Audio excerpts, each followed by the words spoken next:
이 시간 우리에게 주신 하나님의 말씀은 이사야서 1장 10절에서부터 14절까지 말씀입니다. 이사야 1장 10절에서부터 14절까지 말씀.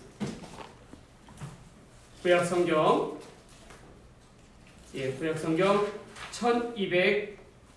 968쪽입니다. 이사야 1장 10절에서부터 14절까지 말씀입니다.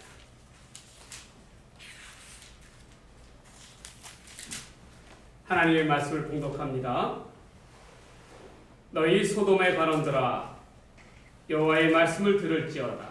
너희 고모라의 백성아 우리 하나님의 법에 귀를 기울일지어다.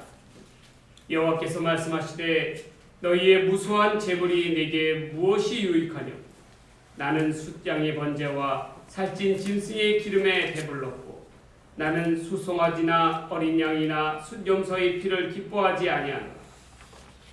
너희가 내 앞에 보이러 오니 이것을 누가 너희에게 요구하였느냐?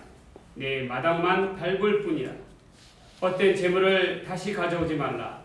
분향은 내가 가증히 여기는 바요 월삭과 안식일과 대회로 모이는 것도 그러하니 성회와 아울러 악을 행하는 것을 내가 견디지 못하겠노라. 내 마음이 너희의 월삭과 정한 절기를 싫어하나니 그것이 내게 무거운 짐이다. 내가 지기에 곤비하였느니라. 아멘. 오늘 이 시간에는 하나님을 바르게 섬깁시다 라는 제목으로 말씀 전해드리고자 합니다. 과연 우리가 이 땅을 살아가면서 하나님을 바르게 섬기는 방법은 어떠한 방법인가 한번 깨달아야 합니다. 미군이 주둔하는 대구에서 있었던 일입니다. 어느 대구 할머니가 새벽 기도를 마치고 친구와 함께 돌아가는 길에 버스를 기다리고 있었습니다. 이른 아침이라 배차 시간이 길어서 한참이야 기다리던 버스가 오기 시작하였습니다. 경상도 분이었던 이 할머니께서 버스가 도착하자마자 아주 반가운 마음에 뭐라고 얘기했냐면 그 옆에 있는 할머니한테, 친구 할머니한테 왔데이라고 얘기해요. 왔데이. 이 경상도 할머니 발음이 좀 세지 않습니까? 그래서 왔데이, 왔데이. 그래서 미군 옆에 있던 미군이 깜짝 놀라갖고 왔데이? 그러니까 이게 무슨 뜻이에요? 무슨 요일이냐? 그래서 그 옆에 자기 요일을 묻는 줄 알고 미군이 그렇게 대답했다. 먼데이. 내가 얘기를 했다가 먼데이. 그랬더니 미군이 하는 얘기가 먼데이 라는 경상도 말인 줄 알고 뭐라고 얘기를 했냐면 버스데이라고 얘기해요. 버스데이. 버스 오고 있다. 버스데이라고 이야기를 한 거예요. 그랬더니 미군이 어떻게 생각했어요? 버스데이? 오, 버스데이. Congratulations. Happy birthday to 그렇게 얘기했다라는 거예요. 미군과 할머니가 대화를 하고 있지만 전혀 다른 생각을 갖고 이야기를 하고 있죠. 이걸 갖다가 우리 한자 용어로 사자성어로 뭐라고 해요? 동문서답을 하고 있다라고 이야기합니다. 커뮤니케이션이 안 돼요. 커뮤니케이션. 소통이 안 된다는 뜻이죠. 우리 하나님과의 관계도 그러하다라는 겁니다. 우리 하나님과의 관계도 충분히 그러할 수가 있다라는 거예요. 하나님께서는 우리에게 늘 말씀하여 주십니다. 그런데 중요한 것은 우리가 하나님의 말씀에 귀를 제대로 기울이지 아니하면 그 말씀을 소홀히 경홀히 여기기 쉽다라는 거예요. 여러분, 우리가 하나님의 말씀을 듣는 것, 하나님의 말씀에 따라 행동하고 살아가는 것, 그 말씀대로 듣고 행하지 않으면 우리 또한 하나님의 뜻에 벗어나서 엉뚱한 짓을 하고 있는 경우가 많다는 거예요. 그래서 우리가 무엇보다도 잘 들어야 합니다. 잘 하나님의 말씀대로 살아가야 하려고 노력을 해야 한다는 거예요. 그렇지 않고서는 동문서답과도 같이 이렇게 황당한 일을 겪을 수가 있다는 겁니다. 오늘 본문에 보면은 하나님의 선지자 이사야는 이스라엘 백성들 가운데 뭐라고 얘기하냐면 이 소돔과 같은 사람들아, 이 고모라 같은 사람들아 라고 이야기하고 있습니다. 소돔과 고모라는 뭘 상징하는 겁니까? 하나님의 말씀을 벗어나 타락한 백성, 그러므로 말미암아 불로써 하나님의 심판을 받은 도시, 사람들을 이야기하는 걸 소돔과 고모라라고 이야기합니다. 그들은 왜 이렇게 하나님께서 뜻하신 바에 벗어나서 악을 행할 수밖에 없었습니까? 왜 그렇게 가증스러운 행위를 할 수밖에 없었어요? 다른 게 없었습니다. 바로 하나님 앞에서 하나님의 말씀을 가볍게 들었기 때문입니다. 소홀히 경홀히 여겼다라는 거예요. 그러하기 때문에 그렇습니다. 그러면서 하나님께서는 이스라엘 백성들에게 말씀합니다. 너희가 어떠한 제물을 드린다 하더라도 나는 그것을 받아들일 수가 없다라는 거예요. 왜 그럴까요? 그들은, 이스라엘 백성들, 유대인들은 월삭과 안식일과 대회에 열심히 모였다라고 해요. 월삭이라는 것은 첫 달의 첫날을 이야기하는 겁니다. 이것은 모르냐면 요즘 들어서는 교회의 모든 행사 가운데 다 참석을 했다라는 거예요. 새벽 예배와 수요 예배와 금요 기도회와 그런 것들, 모든 것들을 다, 예배란 예배는 다 참석했다라는 거예요. 그러나 하나님께서는 그것을 기뻐하지 않으셨다라는 거예요. 왜 그랬습니까? 그들이 들고 오는 제물들이, 그들이 참석하는 예배가 하나님이 기뻐하는 예배가 아니라 어떠한 예배였어요? 가증스러운 예배였기 때문에 그렇습니다. 하나님께 이 제물을 드리더라도, 제물이라는 건 뭐예요? 헌금이라는 건 무엇입니까? 우리의 마음을 다하여 하나님 앞에 정성을 표하는 거예요. 그러나 이스라엘 백성들은 마음을 다하여 정성을 표하기는커녕 형식적인 그러한 행위를 하였다라는 거예요. 예배를 참석함에 있어서도, 예배는 참석하는데 나중에 밖으로 나가서의 생활의 모습은 하나님 앞에 범죄하는 가증스러운 모습을 보였다라는 거예요. 한마디로 얘기해서, 요즘으로 얘기하자면 교회에서는 세상 착한 모습을 다 보이지만, 그러나 밖에 나가서 사회생활은 아주 빵점이라는 거예요. 하나님의 이름에 오히려 먹칠을 하고 있는 행위를 하고 있다는 거예요. 그것을 하나님께서는 기뻐하지 않을 뿐더러 견딜 수가 없다라고 본문을 표현하고 있습니다. 견딜 수가 없다라는 것은 무엇입니까? 더 이상 참을 수가 없다라는 거예요. 너무나도 가증스럽고 악을 행하는 백성들이었기 때문에 라는 것입니다. 여러분, 무수한 하나님 앞에 제물을 드리고 또한 모든 예배에 참석함으로 열심을 보인다 할지라도 그의 삶이 하나님 앞에서 드려지는, 내 삶을 통하여 하나님을 이름에 높이는 그러한 예배자의 모습이 아니라 세상 사람들과 못지않은 그러한 삶을 살아가고 있다면, 그것은 하나님께서 결코 우리가 아무리 많은 재물을 가지고 아무리 많은 헌금을 가지고 하나님 앞에 예배를 드린다 할지라도 하나님께서 그것을 기뻐하지 않으신다는 거죠. 우리가 그것을 꼭 기억해야 할 줄 믿습니다. 이스라엘 백성들은 제3자가 보기에는 하나님을 잘 섬기고 있다라고 볼 수 있겠지만, 모습은 그래요. 모습은 그러하지만, 그러나 하나님의 뜻에 벗어난, 관역에서 벗어난 그러한 행위를 행하였다는 것입니다. 그것이 바로 문제라는 거예요. 본문의 10절에 보면 너희 소돔의 관원들아 여호와의 말씀을 들을지어다, 너희의 고모라의 백성아 하나님의 법에 귀를 기울일지어다 라고 이야기합니다. 들을지어다, 기울일지어다 라는 뭐예요? 하나님의 말씀을 바르게 들으라는 거예요. 그렇지 않고서는 동문서답하는 삶을 살아갈 수밖에 없다는 것입니다. 이스라엘 백성들은 자기들의 생각대로는, 자기들의 나름대로는 자기들이 하나님을 잘 섬기고 있다라고 생각하지만, 그러나 문제는, 가장 큰 핵심은 하나님의 말씀을 제대로 듣지 아니하고 하나님의 법에 귀를 기울이지 않는 삶을 살았다는 것입니다. 자기의 뜻이 마치 하나님의 뜻인 양 착각하고 살아가고 있다는 거예요. 자기가 생각하는 대로, 자기가 행하고 있는 대로 하나님의 뜻이 따르고 있다라고 착각하고 있는 것입니다. 자기들이 이와 같이 하면 하나님이 기뻐하실 거라고 생각하고 있어요. 그것은 커다란 착각 중에 착각이라는 것입니다. 결코 하나님이 기뻐하는 모습이 아니라는 거예요. 중요한 것은 무엇입니까?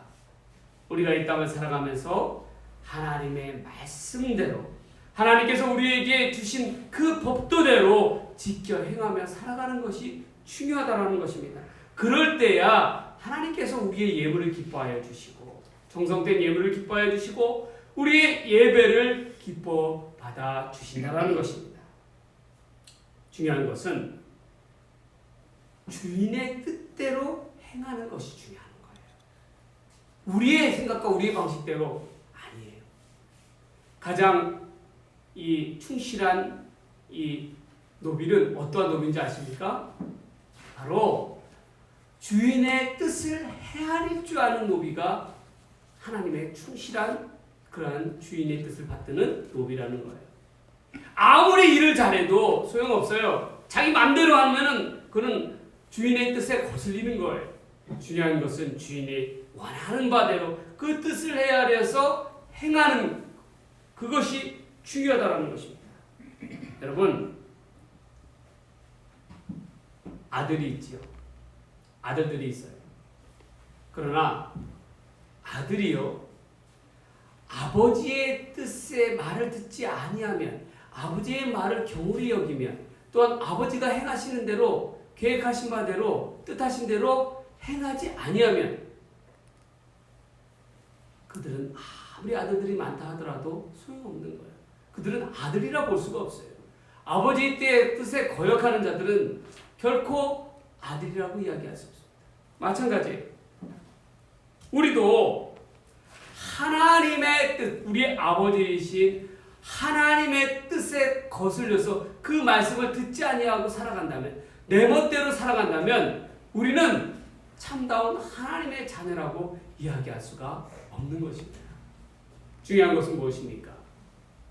하나님의 말씀대로 살아가는 것이 중요해요. 하나님의 뜻 가운데 나아가는 것이 중요하다는 거예요. 그래야 하나님의 참다운 백성이 될 수가 있다는 것입니다. 하나님을 바르게 섬기는 것은 어떠한 것입니까? 무엇보다도 하나님의 말씀에 바로 귀를 기울이며 살아가는 것입니다. 하나님의 말씀대로 순종하며 살아가는 거예요. 우리가 그것을 꼭 기억하면서 우리는 무엇보다도 하나님의 말씀 앞에서 우리의 귀가 열리는 그러한 믿음의 사람들이 되기를 주의 이름으로 간절히 축원합니다. 축원합니다. 두 번째로 하나님을 바르게 섬기는 것은 어떠한 겁니까? 하나님의 뜻대로 행하는 것을 이야기하는 거예요. 하나님의 뜻대로 행하여야 합니다. 새로운 콩쥐팥쥐 이야기가 있습니다. 잘 들어보세요, 여러분. 옛날에 콩쥐하고 팥쥐가 살았어요. 그랬는데 이 콩쥐에게는 친어머니였지만 팥쥐에게는 계모인 그런 어머니가 있었습니다. 예, 거꾸로예요, 거꾸로. 예, 잘 들어보세요. 새로 만든 콩쥐팥쥐 이야기입니다. 그런데 이 계모가 자기 딸이 아닌 팥쥐를 엄청 괴롭혔습니다. 그래서 어느 날 계모가 팥쥐를 데리고 들에 나갔습니다. 그리고 개가 내지 않는 밭을 향하여 갔어요. 그러면서 나무 호미를 휙 던져주면서 뭐라고 했냐면, 오늘 해가 떨어질 때까지 이 밭을 다 갈아 놓아라 라고 그렇게 팥쥐에게 명하였습니다. 팥쥐는 할 수 없이 한숨을 쉬면서 땀을 뻘뻘 흘리면서 열심히 밭을 갈았습니다. 그런데 어느 순간인가 이 나무 호미가 뚝 하고 부러져 버렸어요. 아우, 이거 큰일 나버렸습니다. 그래서 팥쥐는 어찌할 수가 없어가지고 거기서 엉엉대고 울고 있었어요. 그랬더니 갑자기 산신령이 뻥 하고 나타났습니다. 그러면서 하는 얘기가, 네가 왜 우느냐라고 우는 이야기, 팥쥐의 우는 이야기를 들었어요. 그러니까 그 이야기를 다 듣고 산신령이 힘센 소 한 마리를 갖다가 보내주었습니다. 너는, 그리고 나서 뭐라고 얘기했는데, 너는 걱정하지 말고 저 나무 밑에서, 그늘 밑에서 좀 쉬어라 라고 이야기했어요. 팥쥐는 그 그늘 밑에서 잠을 잤습니다. 그리고 한참을 잠을 잔 이후에 눈을 떠보면, 뜨면서 뭐라고 생각했냐면, 아, 이 소가 힘센 소가 이 밭을 다 갈아놨겠지라고 생각을 했어요. 그랬는데 가만 보니까 웬일입니까? 밭은 하나도 안 갈아져 있는 거예요. 잘 그대로예요. 그러고 나서 소는 그럼 뭐 하고 있었을까요? 소는 열심히 밭을 가지 않고 부러지는 호미를 고치고 있었습니다. 열심히 붙이고 있었어요. 그 모습을 보니까 팥쥐가 너무 황당한 거예요. 어이가 없었어요. 그래서 다시금 울기 시작했습니다. 아이고 나 이제 큰일 났다. 이제 어떡하냐. 이제 새엄마가 오면은 이제 혼날 텐데 어떻게 하냐 라면서 엉엉하고 울었어요. 그랬더니 다시금 어떻게 했겠습니까? 뽕 하고 산신령이 나타났어요. 그리고 하는 얘기가 아이고 내가 보내준 소가 제대로 일을 못했구나 라고 하면서 그래 이번에는 내가 장정 10명을 보내줄 테니까 걱정하지 말아라 라고 이야기했어요. 그러고 나서 하는 얘기가 이 장정 10명한테 일을 맡기고 너는 오랜 기간 동안 만나지 못한 친구를 만나서 친구하고 좋은 시간을 가져라 라고 했습니다. 그래서 밭쥐는 신이 나서 친구를 찾아갔어요. 그리고 친구하고 신나게 놀았습니다. 그러나서 다시금 해가 떨어진 무렵이 되자 밭으로 왔어요. 그런데 어떻게 되었을까요? 밭이 갈리지 않고 그대로 있는 거예요. 아까 다르지 않게. 왜 그런가 봤더니 왜 그렇게 됐습니까? 이 장정 10명은 도대체 뭐 하고 있었습니까? 보니까 이 장정 10명은 뭘 하고 있었냐면 아까 호미를 고치고 있었던 소를 갖다가 혼을 내고 있었어요. 둘러가지고 소를 쥐잡듯 하고 있었던 거예요. 네. 여러분 콩쥐의 생각에는 어떻게 있겠어요? 분명히 산신령이 소를 보내주었고 장정 10명을 보내주었기 때문에 그들이 밭을 다 갈았을 것이라고 생각을 했지만 그러나 소의 생각이 달랐고 이 장정들의 생각이 달랐다는 거예요. 엉뚱한 짓을 행하고 있었다는 거예요. 제가 이야기하는 의미가 있습니다. 우리도 마찬가지라는 거예요. 우리도 하나님을 믿고 하나님을 섬긴다고 하면서도 어떻게 하고 있어요? 엉뚱한 짓만 골라서 하고 있다는 거예요. 왜 그러합니까? 하나님의 말씀대로 살아가지 않기 때문에 그렇습니다. 하나님의 뜻을 헤아리며 나아가지 않고 있다는 거예요. 우리가 예배를 드려도 어떻게 예배를 드립니까? 하나님 앞에 정성을 다하여 예배를 드리는 것이 아니라 하나님의 영광을 위하여 예배를 드리는 것이 아니라 그저 주일 성수이기 때문에 주일은 누구나 지켜야 하는 것이기 때문에 그것이 내 몸속에 너무나도 몇십 년 동안 익숙해져 있기 때문에 그것 때문에 어쩔 수 없이 예배를 드린다면 예배당을 찾아왔다면 그것은 하나님의 뜻에 반하는 거예요. 중요한 건 뭡니까? 우리는 무엇보다도 예배는 무엇입니까? 하나님 앞에 영광을 돌리는 행위인 거예요. 하나님 앞에 올려드려지는 나의 제사인 것입니다. 그렇기 때문에 우리는 보상 심리로서 예배를 드리는 것이 아니라 정성을 다하여 예배를 드려야 한다는 거예요. 여러분, 저는 자라면서 이러한 일들이 있었어요. 제가 목사가 되긴 되었지만 저는 초등학교 6학년 때까지 믿음이 없었습니다. 하나님을 믿지도 않았고 예수님을 믿지도 않았습니다. 교회는 어쩔 수 없이 갈 수밖에 없었어요. 왜냐? 교회 안 가면 어머니한테 혼나기 때문에. 그래서 할 수 없이 교회를 갈 수밖에 없었어요. 교회에 빠지고 오락실을 가게 되면 그것이 두통이 나게 되면 진짜 어머니가 얼마나 화를 내셨는지 비 오는 날에 먼지 맞은 매를 맞을 수밖에 없었습니다. 그랬는데 시간이 지나니까 점차로 교회를 빠지게 되니까 어떠한 일들이 생기냐면 저한테 안 좋은 일들이 생기는 거예요. 자꾸. 예를 들어서 지갑을 잃어버리게 되거나 아니면 그 주간 안에 또한 어떻게 하다 다치게 되거나 안 좋은 일이 생기는 거예요. 그러면서 제가 뭐라고 했냐면 이것은 예배를 안 드렸기 때문에 하나님 앞에 주일 성수를 하지 않았기 때문에 내가 벌을 받는 것이다 라는 그런 생각이 들었어요.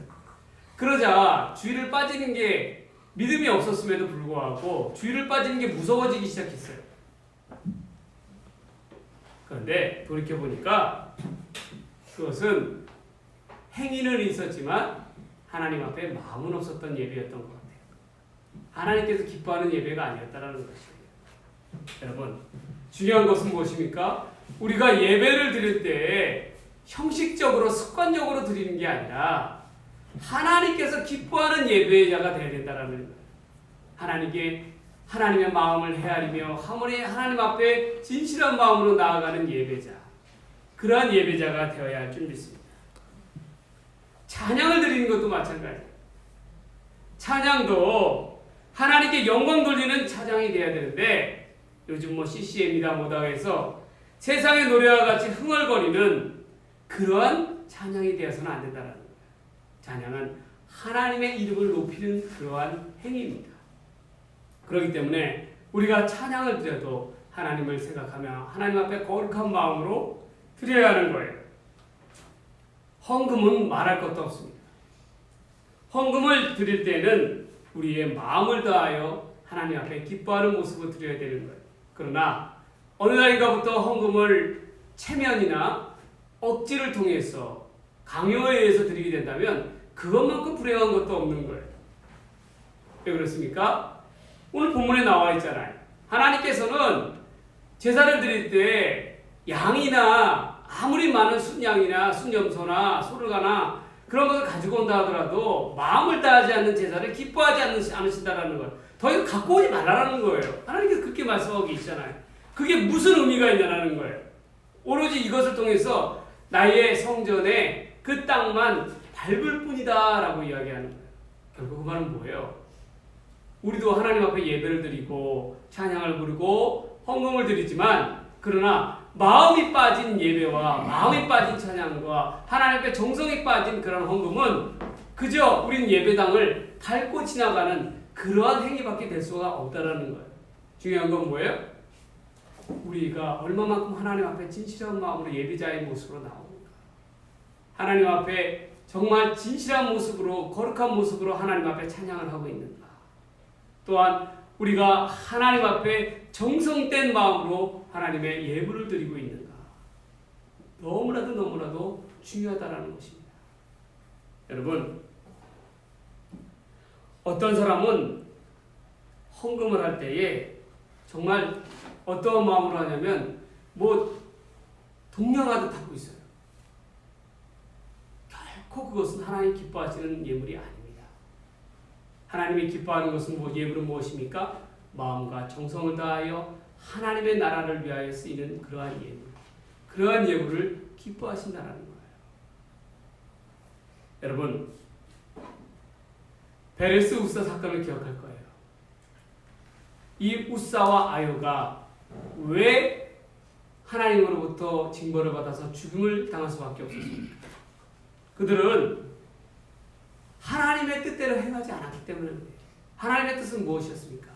하나님의 거룩한 법궤는 반드시 레위인들에 의해서 짊어 메고 나오라고 움직일 때 그렇게 정해져 있었어요. 그런데 우사와 아야는 어떻게 했어요?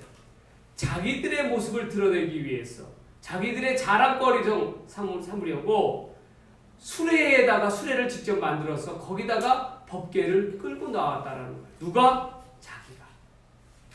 그러함으로 인해서 하나님의 징벌을 받아 그 자리에서 죽임을 당할 수밖에 없었어요. 중요한 건 뭡니까? 하나님의 법궤로 옮길 때는 반드시 사람이 메고 옮기라는 것이 하나님의 말씀이요 하나님이 정하신 뜻이었어요. 그 뜻대로 행해야 되는데 어떻게 했어요? 그렇게 행하지 않고 자기 멋대로 행했다는 거예요. 자기 자랑거리를 삼았다는 거예요. 하나님이 그 모습을 더 이상 봐줄 수가 없었기 때문에 그의 목숨을 취할 수밖에 없었습니다. 중요한 건 무엇입니까? 하나님의 뜻대로 행해야 한다는 거예요. 우리도 우리가 신앙생활을 잘한다고 생각하면서도 그런 사람들이 착각하기 쉬운 게 뭐냐면 신앙적인 교만에 빠지기 시작하는 게 뭐냐면 바로 내 마음대로 신앙에 갖기가 쉽다는 거예요. 교만해지기 쉽다는 거예요. 그럴 때일수록 더 하나님 앞에 겸손하게 나아가야 되는데 그렇지 못하고 어떻게 돼요? 자기의 자랑거리를 삼게 된다. 어떤 이들은 기도를 열심히 해서 하나님 앞에 방언 기도를 받았어요. 그런데 방언의 은사를 받다 보니까 그것을 교회의 덕과 또한 이웃을 위하여 하나님의 은사대로 바르게 행해서 쓰는 것이 아니라 자기의 자랑거리로 삼아버리는 거예요. 그래서 뭐라고 하냐면 방언을 못하는 저 친구, 이 친구는 나보다 신앙적으로 아래야 깔아뭉개기 시작하는 거예요. 방언을 못하는 목사님, 목사가 방언도 못해? 그런 식으로 깔아버리는 거예요. 그것은 결코 하나님이 기뻐하는 모습이 아니라는 거예요. 방언의 은사와 예언의 은사는 무엇을 위하여? 성경이 뭐라고 이야기했습니까? 교회의 덕을 위하여 쓰라고 이야기하고 있어요. 그럴수록 더더욱더 하나님의 크신 은사를 받을수록 더더욱더 겸손히 하나님 앞에 나아가야 되는 거예요. 하나님의 뜻은 그러한 것이에요. 그러나 자기 멋대로 생각하기 시작하는 거예요. 거기서부터 하나님 앞에 교만함과 죄가 쌓이기 시작하는 것입니다. 우리는 무엇보다도 하나님의 뜻대로 행하는 자가 되어야 할 줄 믿습니다. 하나님의 뜻을 바르게 헤아리며 나아가는 자가 하나님 앞에 은혜를 받는 자예요. 그것을 잊어서는 안 될 줄 믿습니다. 무엇보다도 하나님의 뜻 가운데 나아가는 저와 여러분 되기를 주의 이름으로 간절히 축원합니다. 마지막 세 번째로 하나님을 바르게 섬긴다라는 것은 하나님의 뜻대로 이루어야 함을 이야기하고 있습니다. 하나님의 뜻대로 이루어야 합니다. 자기의 중심대로 생각하고 자기 마음대로 행동하는 이스라엘 백성들을 향하여 하나님께서는 소돔의 관원이다, 고모라의 백성이다 라고 명명하고 계십니다. 이는 죄악으로 멸망당한 소돔과 고모라의 백성과 다름이 없다라는 거예요. 하나님의 말씀을 바르게 듣지 못하는 자, 하나님께 귀를 기울이지 않는 자들은 지금의 소돔과 고모라와 같은 백성들이다 라고 말하고 있습니다. 여러분, 하나님의 음성을 제대로 듣지 못하면, 하나님의 음성을 깨닫고 나아가지 못하면 절대로 그 사람은 하나님의 뜻 가운데로 나아가는 자가 될 수가 없습니다. 그것은 예수님과 제자들과의 관계를 보면 알 수가 있어요. 예수님은 제자들과 함께 다니면서 공생의 기간 동안에 제자들에게 얼마나 많은 것들을 보여주셨습니까? 얼마나 많은 말씀과 얼마나 많은 그런 이적의 행위와 놀라운 하나님의 역사를 보여주었습니까?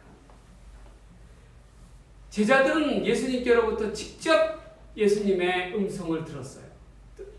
말씀을 들었다는 것입니다. 그럼에도 불구하고 예수님과 커뮤니케이션이 전혀 이루어지지 않은 경우가 너무나도 많았다는 거예요.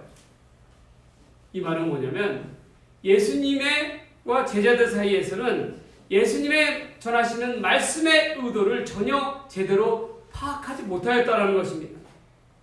예수님께서 그렇게 얼마나 중요하게 심각하게 여러 번 말씀하셨습니까?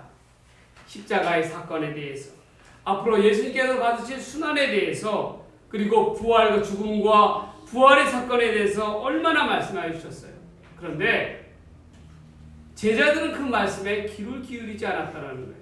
예수님의 뜻을 헤아리지 못하였다는 것입니다. 그러기 때문에 엉뚱한 행동을 하였다는 거예요. 그저 예수님께서 이 세상 가운데 왕이 되시면 자기가 한 자리 차지하려고 하는 그러한 욕심밖에 없었다는 거예요. 너무나도 엉뚱한 생각들을 하고 있었다는 것입니다. 심지어 예수님께서 제자들 앞에서 자신이 십자가의 고난을 당하고 죽을 것을 예언했을 때 베드로가 뭐라고 얘기합니까? 예수님을 가장 충실히 따른다고 했던 베드로가 뭐라고 얘기해요? 예수님께서 너는 나를 누구라고 하느냐라고 얘기할 때 베드로가 뭐라고 얘기합니까? 주는 그리스도시요 살아계신 하나님의 아들이십니다 라고 이야기를 합니다. 이때 예수님께서 얼마나 기뻐하십니까? 그런데 곧 있어서 뭐라고 얘기합니까? 예수께서 죽음을 이야기하자, 자기가 죽을 것을 이야기하자 베드로가 주님은 절대로 죽어서는 안 됩니다. 제가 그렇게 놔두지 않겠습니다. 라고 이야기합니다. 예수님의 죽음을 말리고 있다는 거예요. 이때 예수님께서는 베드로에게 뭐라고 얘기하셨어요? 베드로야, 네가 참 의리가 있구나. 네가 그렇게 이야기했으니 참으로 고맙다. 나를 생각하여 주는구나. 라고 그렇게 얘기했어요? 아니라는 거예요. 이 사단아 물러가라! 라고 책망을 하였다는 것입니다. 한 번은 바로 앞에서는 교회 내 이름으로 교회를 이루리라 세우리라 라고 말씀하셨지만 곧이어서는 사단이라고 칭하게 되는 그러한 우를 범하게 되었다는 거예요. 왜 베드로는 그렇게 될 수밖에 없었습니까? 예수님께서 말씀하신 뜻을 전혀 헤아리지 못하였기 때문입니다. 그 중심에는 하나님의 뜻을 이루려 하지 않았다는 거예요. 예수님께서는 무엇을 최우선순위로 두셨습니까? 하나님의 뜻이었습니다. 하나님의 나라를 이루어가기 위해서는 그가 죽을 수밖에 없었다는 거예요. 그러나 그것을 방해하는 것은 사단의 행위라는 것입니다. 그러한 행위를 베드로가 하고 있다는 거예요. 여러분, 우리는 어떠합니까? 우리는 예수를 믿고 교회를 섬긴다고 하면서도 하나님의 뜻에 따라 하나님의 나라를 이루려 간다고 하면서도 어떻게 하고 있어요? 엉뚱한 행동을 하고 있지 않느냐? 우리 스스로 돌이켜 보아야 한다는 것입니다. 우리의 마음대로 생각하고 마음대로 판단하고 우리의 마음대로 행하는 모습은 또한 그것으로 인해서 스스로 만족하고 있는 그러한 모습은 결코 하나님의 뜻 가운데 나아가는 모습이 아니라는 것입니다. 중요한 것은 무엇입니까? 우리가 바르게 하나님의 말씀을 듣고 그 말씀대로 행하고 그 하나님의 뜻을 헤아려서 하나님의 나라를 이루려 하는 그러한 사람들이 되어야 한다는 것입니다. 나는 항상 우리는 이 고민 가운데서 늘 고민하고 또 고민해야 됩니다. 나는 하나님의 나라를 위하여 하나님의 뜻 가운데로 나아가며 살아가고 있는가? 하나님의 나라를 위하여 살아가고 있는가? 아니면 교회를 다닌다고 하면서도 내 뜻과 내 의지와 내 마음대로 행동하며 내 뜻대로 살아가고 있지 않는가? 여러분, 우리는 무엇보다도 하나님의 뜻 가운데 나아가는 귀한 믿음의 백성이 되어야 할 줄 믿습니다. 하나님을 바르게 섬긴다는 것은 무엇입니까? 첫 번째로 하나님의 어떻게 합니까? 말씀에 귀를 기울여야 합니다. 그리고 두 번째로 하나님의 말씀대로 행동해야 한다는 거예요. 그리고 세 번째로 하나님의 뜻대로 이루어야 한다는 것입니다. 하나님의 뜻 가운데로 나아가야 한다는 거예요. 우리는 무엇보다도 이 세 가지를 꼭 기억하면서 하나님을 바르게 섬기는 자, 하나님을 바르게 섬길 줄 아는 자가 되기를 주의 이름으로 간절히 축원합니다. 축원드립니다. 기도하겠습니다. 하나님, 우리가 하나님을 섬긴다고 하면서도 바르게 섬기지 아니하고 엉뚱하게 내 뜻대로, 내 생각대로, 내 의지대로 하나님을 섬기고 있지는 않습니까? 하나님, 되돌아봅니다. 우리의 예배가, 우리의 찬양이, 우리의 헌금이 정말 하나님이 기뻐하는 모습으로 나아가게 되기를 원합니다. 정성된 마음으로, 진실한 마음으로, 거룩한 마음으로 하나님 앞에 나아가게 하여 주시옵소서. 그러므로 하나님을 바르게 잘 섬기는 믿음의 성도들 되게 하여 주시옵소서. 예수님의 이름으로 감사하며 기도드리옵나이다. 아멘.